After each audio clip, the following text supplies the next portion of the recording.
Greetings everyone, this is Meraj Kidwai. Thank you so very much for stopping by to my YouTube channel. To know more about me, check out vertexasolution.com and you will find all the details about me there. So I'm not going to talk about a particular subject knowledge in this video. Rather, I'm going to talk about society and individuals in this particular video based on my observation, experiences, and the knowledge I have. Now, you may think, what is individuals and societies I'm going to talk about? Is it people, the way things operate around us in the real world? Or the things, used to happen since many years, many ages around us, and our acceptance to those? Being an edupreneur, working as an educator, entrepreneur from many years almost, and working in the field of education, I would say I got an opportunity in a very limited time span, as well as at a very young age, to gather so much of experience by observing different kind of people. Like, when you meet different kind of people in a short span of time, you gather much of experience around you in terms of what people think, how things operate around us, around our lives. What's the philosophy and perspective of people around you, and how the world operates around you. When I started my journey as an educator, I truly didn't have this kind of an exposure or experience learning about people, learning about how things operate around us, in terms of people's perspectives, their psychology, the backgrounds they're coming from, and the philosophy around life, around other people, cultures, religions, politics, education, professions, and many things are around it in a different sense or different way.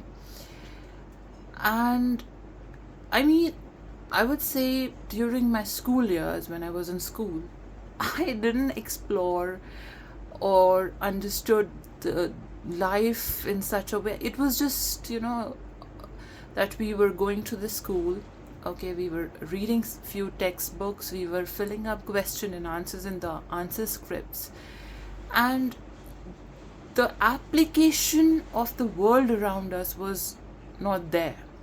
At least for me, I never had that kind of an experience when I was in school, even till my +2. Eventually, I was kind of a person who was till my 18, 19 years old, even till my 20s. I would say that when I turned 20, I didn't have that much of experience of the world. And I used to be very, a casual person, like, okay, this is how we go to the school, this is how we go to the college, this is how we fill up the answer scripts with, already constructed opinions, philosophies, thought process of the world around us in a textual form, in a piece of text already given to us. We have to just read that and go and fill up the answer scripts.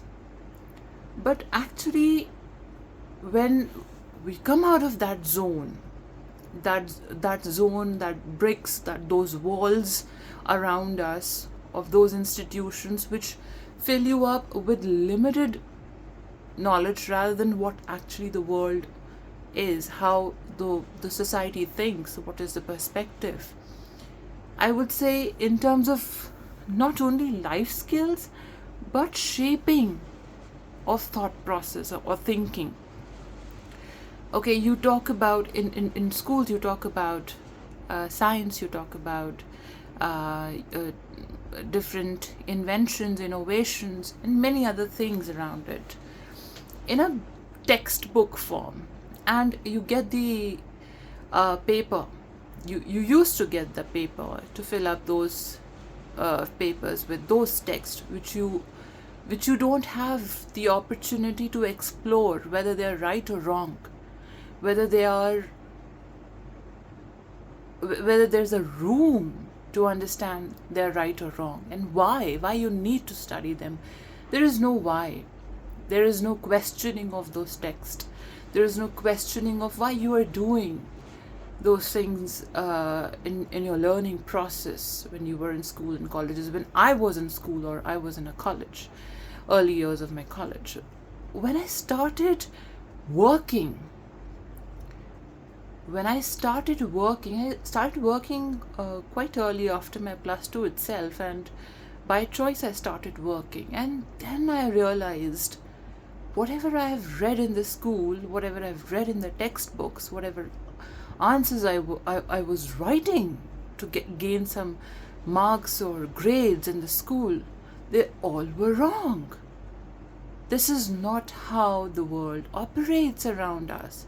This is how not the society is around us.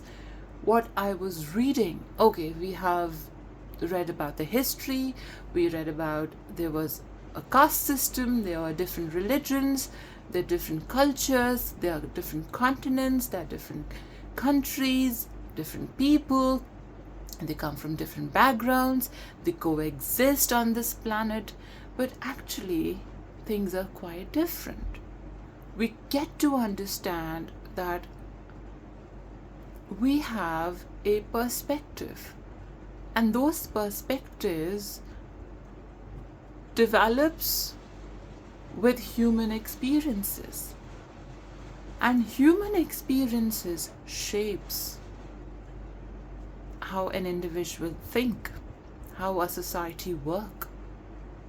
It doesn't work in the way where you are just reading few pieces of literature and you are writing in terms of questions and answers to gain some marks. It doesn't revolve around your personality like that. So global perspective, when we talk about global perspective of individuals and societies does matter in shaping the philosophy of life, whether in education, being an entrepreneur, edupreneur, scientist, doctor, engineer, teacher, technician, writer, author, whatever you are, wherever you are.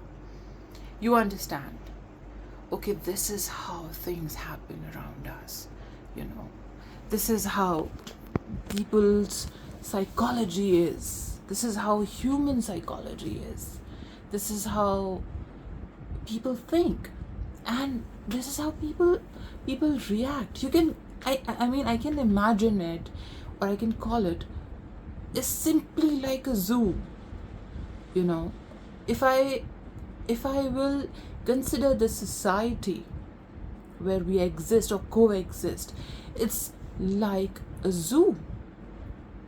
It is actually like a zoo where you have a large piece of land, so all the animals in that zoo can be kept in a good condition where they can survive, have a healthy life. There are caregivers, there are people who take care of their health and food, and they are living in their own respective cages. They're not allowed to move out those cages to go to a different cage and interact, because they have their own insecurities and they have their own fears of food, shelter, mate, and species. They have their own boundaries around them. So in a simplified example, our society is simply like a zoo, and every species, though we all belong from a similar species, they are coexisting with different species and different sort of animals, mammals, birds, etc. But they know that survival of fittest remains true for us.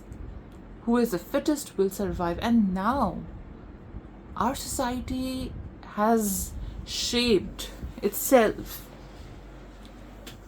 in terms of their own psychology, that survival of the fittest. So they have insecurities, they have the thinking or thought process that we have to mock others to survive. We have to tell that this is how the society operates, being in the position of power and not letting the other person speak up, or let them, have their own individuality or have their own way of doing things. Because you may feel insecure. What happens if that person will acquire my cage? So I'm not going to let that other person, explore or create an individuality. So I'm talking here, what I'm explaining here, I'm explaining in terms of drawbacks, that how the perspective is getting shaped around us, whether you talk about national or international politics. Now, the point is that human life, human perspective, the society believes that this structure which we are creating, we are the powerful ones, we are going to dictate things to the other ones, that this is how things operate around us. And you have to follow and abide by it. And if you will not follow, we will not let you survive. Okay, we are the strong ones. We are going to dictate things around us, how things operate around us. And this is not how we coexist. So it's not even that zoo where animals coexist of different species altogether. I don't know what the structure is going to be. This is how we are going to do things around us. So we have this power and we are the dominant class. So we are going to dictate others how things are working. Now, we evolved from monarchies to democracies. And moreover, those monarchies or monarchies were successful and failures at the same time. But even in the democratic societies we are here right now, and we have the power to choose. But human behavior is so penetrating to the core of livelihoods, decisions, choices, existence, genders, and so many things around it, to dictate and keep a control with manipulation. And that's how we club them in personalities. We club them in different kind of disorders, probably personality disorders. We keep on talking about it endlessly. What's the solution? It's not going to end. We're just trying to educate people. Yeah, things, people do exist like this also. But those people come into power. I'm not saying power in terms of actual power, like becoming a president of a state. But power can be in any situation, any given situation. And then you don't get a chance to coexist. And then in the extremities of those, things takes a destructive turn. So individuals and societies and shaping perspective is a very crucial I would say not a subject, even it's a process, and our experiences develop those processes. So values and empathy, that yes, we must accept people the way they are. We don't have to change them the way they are. We must try to accept people the way they are.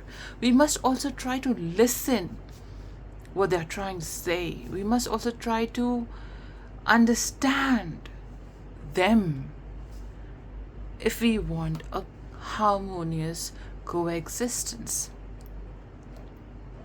Now, the person who's in the state of power can be any kind of a power, or if there is a power dynamic in a situation. So the intentions or the value system, or how the shaping or the personality is shaped of that individual around societies and individuals, develop and design approach towards people and society as a whole. And if there are insecurities, if there is a psychology of survival of the fittest in the mind, it is going to be very difficult for self and for society as well. So you see, global perspective is not shaped with certain piece of texts or certain piece of visual images that we see, but they're shaped with experiences and how you respond to those experiences. There's a difference between response and reaction. So if you have emotional regulation, emotional intelligence, knowledge and creativity, empathy, sensitivity of coexistence, you can shape global perspectives, understanding of global perspectives, and understanding that world is not a zoo. It's an equal space of equal opportunity, growth, and respect for one another. We are supporting each other. We are not coexisting for the survival of the fittest, like it happens in the forests. We are coexisting because we want sustenance of our species altogether. We are not fighting with one another. We are not fighting against each other. We are collectively developing our species or helping it evolve from what we were from the past. So what we were in the past, we have to evolve. That's how development shapes and takes place in human life. I hope you found this video. It's a very casual video. It's not related to any particular subject, but I just wanted to record on this, that how the societies and individuals and how the global perspective shapes, with certain examples I've given here. So I hope it brought some insights for you to develop your perspective as well. Thank you so much for watching and have a great day.